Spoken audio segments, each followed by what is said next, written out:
जिन्होंने इस क्षेत्र के लिए, आप सभी लोगों के लिए अपना बहुत बड़ा योगदान दिया है। जैसा कि पूर्व के साथियों ने इस बात को भी बताया है कि कितना बड़ा सहयोग है। आदरणीय बड़े भाई श्री दुष्यंत सिंह जी का मैं हार्दिक अभिनंदन करता हूं। और हमारे बीच में आदरणीय बड़े भाई मार्गदर्शक के रूप में श्री पृथ्वीराज विश्वकर्मा जी, डॉक्टर शैलेश जी और जनहित संस्था के चेयरमैन साहब, और हमारे बीच में हमारे भाई, हमारे साथी आदरणीय श्री विनय मिश्रा जी जो इंटर कॉलेज प्रतापगंज में प्रवक्ता हैं, और जहाँ पे आदरणीय देशबंधु जी जिस कार्यक्रम का संचालन कर रहे हों, मैं समझता हूँ कि वहाँ पे बार बार ये बात आ रही थी कि विलम्ब हो रहा है, हम किसी जगह फंसे हुए थे, लेकिन मैं जान रहा था कि आदरणीय देशबंधु जी हैं तो बच्चों को कतई उबन नहीं महसूस होगी। वो निश्चित रूप से उनकी अच्छी बातें को ग्रहण कर रहे होंगे, सुन रहे होंगे, और यही हुआ भी।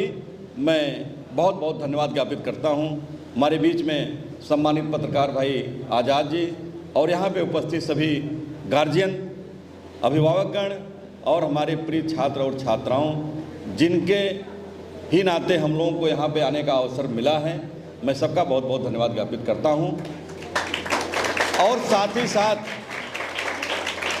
मैं अभिनंदन करता हूँ और हृदय से बहुत बहुत बधाई देना चाहता हूँ जिन्होंने अपनी मेहनत, अपनी तपस्या, अपने परिश्रम और लगन से आज हमारे क्षेत्र में ही नहीं, जनपद में ही नहीं, बल्कि पूरे प्रदेश में हमारे इस क्षेत्र के बच्चों ने नाम रोशन किया है, जिनके द्वारा भाई शैलेश विश्वकर्मा जी का मैं बहुत बहुत अभिनंदन करता हूं, बहुत बहुत बधाई देना चाहता हूं। और उनकी पूरी टीम को भाई विजय विश्वकर्मा जी से लेके सभी शिक्षक साथियों का, जिन्होंने अपना अमूल्य योगदान दिया है, मैं बहुत बहुत बधाई और उनका सम्मान करता हूं, अभिनंदन करता हूं। और मैं चाहता हूं हमारे मुख्य अतिथि आदरणीय प्रिंसिपल साहब बैठे हैं कि जहां पे आज हमारे बच्चों का, छात्रों का और छात्राओं का जहां पे सम्मान होगा, आज वहीं पे हमारे आदरणीय शिक्षकगण भाई शैलेश विश्वकर्मा जी, विजय विश्वकर्मा जी और पूरी टीम का भी उसी तरह से आप लोगों का भी सम्मान हम लोग करेंगे, अभिनंदन करेंगे और माला पहना करके आपको बहुत बहुत बधाई देना चाहेंगे। बंधुओं, मैं ज़्यादा समय नहीं लूँगा, लेकिन कहा गया है कि बड़ा हुआ तो क्या हुआ, जैसे पेड़ खजूर, पंथी को छाया नहीं फल लागे अति दूर। तो ऐसा बड़ा होने का कोई मतलब नहीं होता है। मतलब तो तब होता है जैसे वृक्ष कबो नहीं फल भखे, नदी न संचय नीर, परमारथ के कारणे साधुंधरा शरीर। जहाँ पे फल भी मिले, छाया भी मिले और सब कुछ मिले, इस तरह की भावना होती है।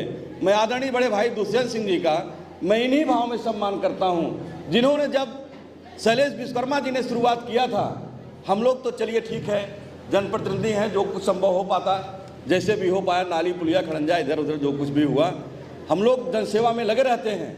लेकिन इस तरह की सोच कि आप तब तक कुछ मत दीजिएगा जब तक जो है कि आप देने लायक सक्षम न हो जाएं, तो इन भावों को जो एक संत विचारधारा का व्यक्ति होता है निश्चित रूप से वही कर सकता है, दूसरा कोई नहीं कर सकता।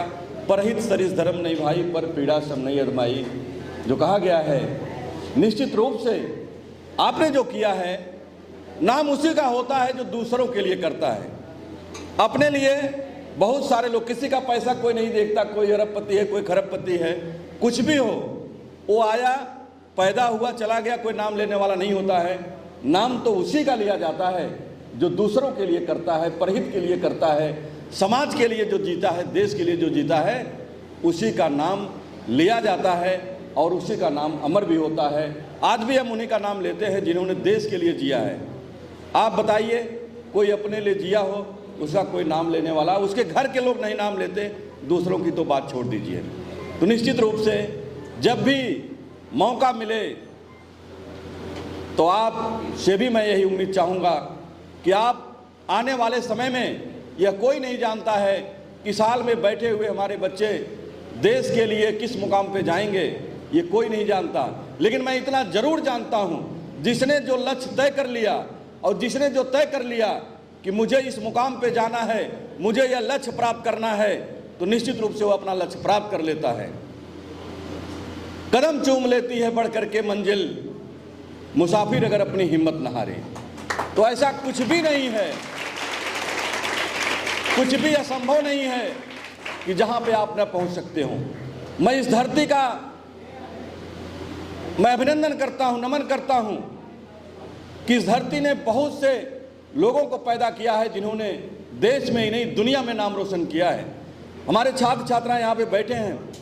मैं बताना चाहता हूं कि मैं आज अपने बीच में स्वर्गीय डॉक्टर लालजी सिंह जी का नमन करता हूं, जिनको आप सभी लोग जानते हैं, देश में नहीं बल्कि दुनिया में वो हमारे जो है कि प्रसिद्ध वैज्ञानिक के रूप में उन्होंने इस धरती का नाम रोशन करने का काम किया, इस क्षेत्र का, जनपद का नाम रोशन करने का काम किया। आप कभी अपना हौसला कम मत होने दीजिए। आप कभी ये बात मत सोचिए कि हम धन के अभाव में हैं, हमारी पढ़ाई कैसे होगी, हमारी शिक्षा कैसे होगी। इस बात को आप कभी मन में आने मत दीजिएगा, क्योंकि जिनके अंदर हौसला होता है वो आगे बढ़ते रहते हैं, उनको आगे बढ़ने से कोई रोक नहीं सकता। तमाम लोग ऐसे पैदा हुए हैं जो बहुत अभाव में थे, लेकिन उनकी पढ़ाई के लिए, उनकी शिक्षा के लिए कोई न कोई आगे बढ़ करके आता है और वो निश्चित रूप से आगे बढ़ते हैं और आगे चल करके देश और दुनिया के लिए नाम रोशन करते हैं। इसलिए आपसे कहना चाहता हूं कि आप अपना हौसला बुलंद रखिए और आप आगे बढ़िए, आप पढ़ाई करिए और संस्कार को ध्यान में रखते हुए, क्योंकि जो संस्कारित होता है, जो अपने माता पिता और गुरु का सम्मान करता है, उसको आगे बढ़ने से कोई रोक नहीं सकता है। आप इस बात को ध्यान में रखते हुए आप आगे बढ़ते रहें, ये हमारी शुभकामना है।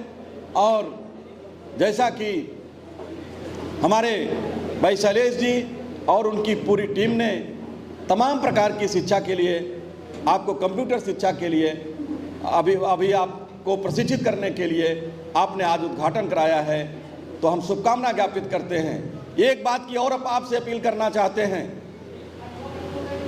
कि आप अपना पूरा समय पढ़ाई के लिए दीजिए, लेकिन मोबाइल में आप उतना ही समय दीजिए जितना जरूरी है। क्योंकि जब आप अपने आप से ईमानदार बनेंगे, माता पिता आपकी व्यवस्था कर सकते हैं, आपके कपड़े और फीस की व्यवस्था कर सकते हैं, लेकिन ईमानदारी आपको करना होगा। कोई आपके पीछे हमेशा नहीं है, आपके साथ साथ हमेशा नहीं है। इसलिए आपसे जरूर अनुरोध करना चाहता हूं, क्योंकि हमारे क्षेत्र के आप देश के भविष्य हैं, इसलिए जरूर यह अपील करना चाहता हूं कि मोबाइल का बहुत ज़्यादा प्रयोग ना हो सके, उतना ही उपयोग करिए जितना आपकी शिक्षा के लिए काम आ सके, और नहीं तो उसमें जो फंस जाता है तो अनायास का समय बर्बाद होता है। समय बहुत मूल्यवान है, बहुत कीमती है, उसका आप जरूर ध्यान रखें, इसलिए कि आपको आगे जाना है, आगे बढ़ना है।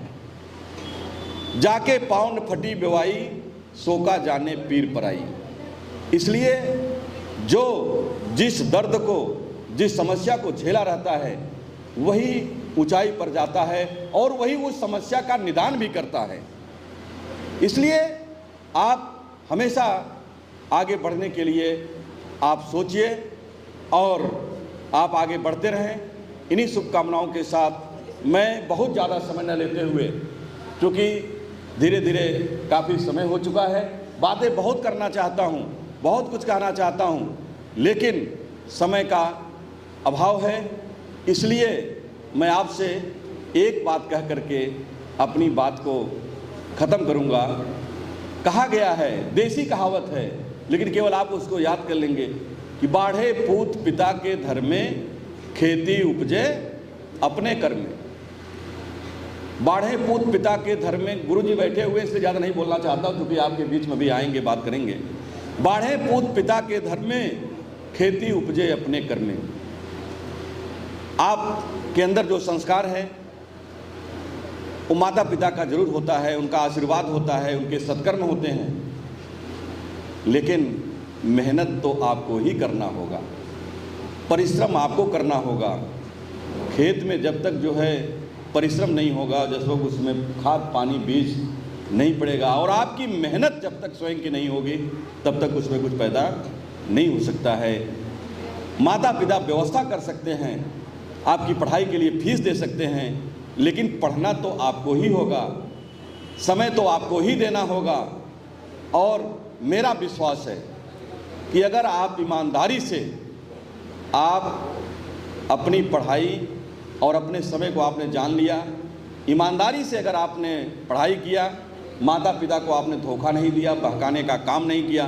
बहुत से ऐसे लोग हैं किताब खोल करके, बेटियों से तो नहीं भाई, बेटियां तो निश्चित रूप से मेहनत करती हैं, लेकिन मैं बेटों के लिए कहना चाहता हूं वो थोड़ा बहकाने का काम ज़्यादा करते हैं। इसलिए आप अपने आप से ईमानदार बनिए। आज बेटियां हर क्षेत्र में आगे जा रही हैं, तो मैं बहुत बहुत शुभकामना ज्ञापित करती हूँ। क्योंकि समय ज़्यादा हो रहा है, इसलिए अब बिल्कुल समय नहीं लेना चाहता। आपका बहुत बहुत धन्यवाद इस विश्वास के साथ कि आने वाले समय में आप अपने माता पिता के साथ साथ इस क्षेत्र का, इस जनपद का नाम देश ही नहीं बल्कि दुनिया में आप नाम रोशन करेंगे।